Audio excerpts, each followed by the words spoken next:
What would your favorite type of humor be? Generally sarcastic or ironic. Sarcastic. Even though you are aware that sarcasm is the most horrible thing on earth. It's awful. Yes. Tearing flesh.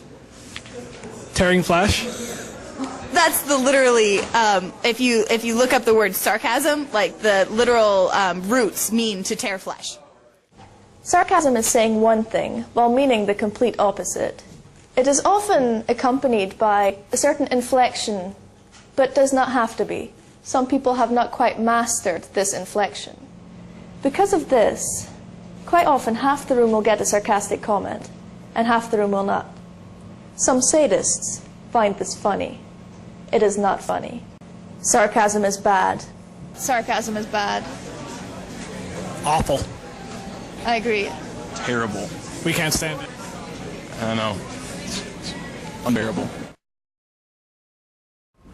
Our last, and very possibly most important kind of humor is wit. Wit includes many different types of humor, including two that we've talked about already. Puns are a section of wit, as is sarcasm. Mind you, you should never ever use sarcasm. We've been over this. Now, in order to be good at wit, you simply need to be on top of the situation. You need to be aware at all times. Secondly, you need to be quick. You have to have a response ready when the opportunity to make that response appears. If not, you may undergo what I call the spirit of the staircase. Walking home later that evening, going up your stairs in your house, and then suddenly the perfect response comes to you.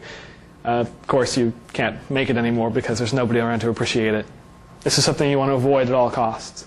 Lastly, you always have to be questioning. You always have to be aware of the conversation, but you also have to be questioning it. At all times when someone says something, you want to be ready to make a comment on it.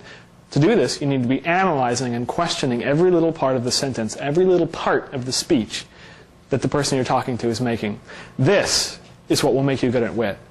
The sections that we've already talked about, such as audience analysis and a sense of time and where to use your wit, are equally important, but they also mostly fall under the puns and sarcasm subjects that we've used already.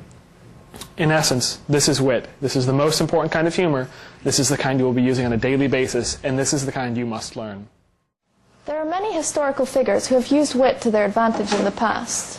An example is Winston Churchill. One time at a party, a woman approached him and said, "Sir, you are drunk," to which he quickly and wittily replied, "I may be drunk, miss, but in the morning I shall be sober, and you will still be ugly."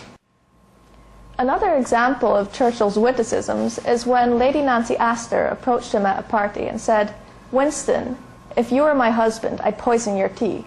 To which he replied, "Nancy, if I were your husband, I would drink it."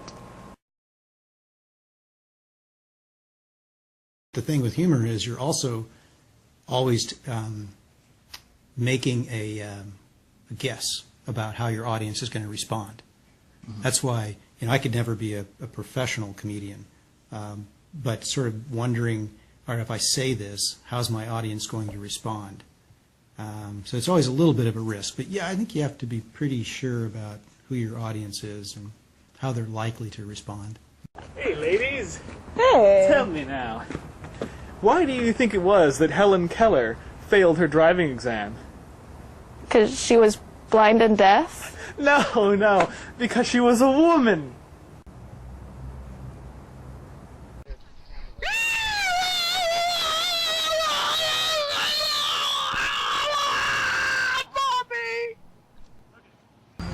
Afternoon, sir. Could I ask you a couple questions? No, I got. Just take a moment, sir. No, it won't take very long at all. Wait, just answer my question, sir. It won't take very long at all. It's not a big deal. Just answer a few questions. It's not a big deal. Get him! Get him!